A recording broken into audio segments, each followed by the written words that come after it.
Nothing separates good food from great food like spices. When we mix several together, we often end up with a dish that is indescribably good. That's why today we want to share a few of our homemade spice blends with you. And besides them tasting great, making them from scratch allows us to know exactly what's in them, which is really handy when we're watching our gluten, MSG, or whatever.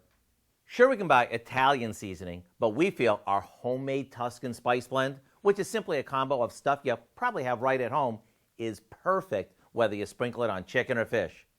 If you're a lover of big, bold flavors, then you're going to love our Blackened Seasoning. It's packed with flavor, but it's not burn your mouth hot. If you're feeling like you want to escape to the tropics right about now, then all you have to do is mix up a batch of our Carribean Spice blend. The nice thing about this, it's good on just about anything.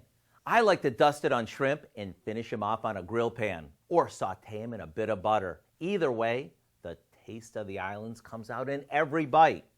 I do hope you'll go online and get the recipe for our Caribbean shrimp along with all of our other spice blends. Maybe whip up a batch of pina coladas like you're on vacation. I'm Howard in the Mr. Food Test Kitchen, where today we found a flavor-packed way for you to say, ooh, it's so good.